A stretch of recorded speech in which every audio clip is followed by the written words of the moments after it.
আসসালামু আলাইকুম ভিউয়ার্স, আমি তাজওয়ার খান সাদমান চ্যানেল থেকে বলছিলাম।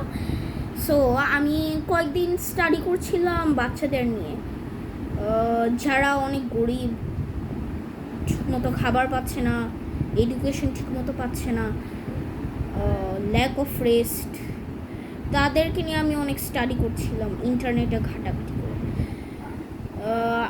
অনেক জায়গায় দেখতে পারেন যে বাচ্চাদের ঠিকমতো ভালোভাবে ট্রিট করা হচ্ছে না, কেয়ার করা হচ্ছে না। অনেক জায়গায় দেখতে পারবেন, রাস্তাঘাটে অনেক জায়গায় দেখতে পারেন।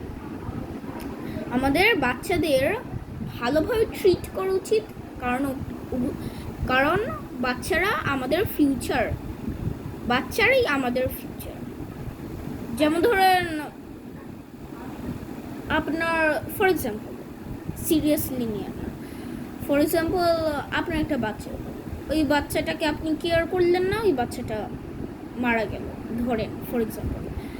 সো তারপর হচ্ছে কি, এই যে আপনাদের যে একটা বলা যায় একটা ফ্যামিলি ট্র্যাডিশন গেল বলা যায় এভাবে।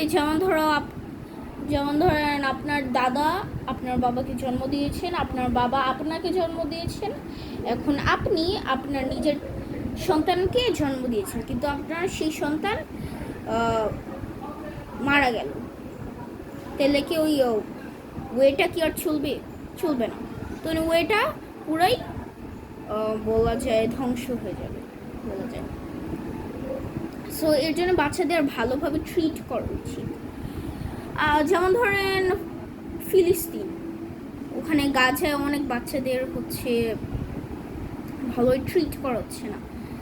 ওখানে ওরা ঠিকমতো খাদ্য পাচ্ছে না, পড়াশোনা করতে পারছে না, দেন ওরা ঠিকমতো ঘুমাতে পারছে না, ওদের অনেক কাজ করা লাগে, ওদের বাড়ি ঘর নেই।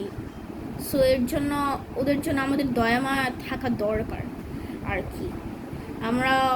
আমাদের উচিত ভবিষ্যতে এটা নিয়ে কিছু একটা করা। এর জন্য আমি এই ভিডিওটা আমি পোস্ট করলাম, যাতে মানুষদের কিছু আইডিয়া থাকে বাচ্চাদের হেল্প করার জন্য। আমার বয়সী বাচ্চারা অনেকেই এরকম আছে, আমি যেটা বললাম, এডুকেশন নেই, খাদ্য নেই, lack of rest, homeless. So এই জন্য আমাদের এটা নিয়ে স্টাডি করা উচিত, ভবিষ্যতে ওদের নিয়ে কিছু করা উচিত। এটাই আমার বলার ছিল।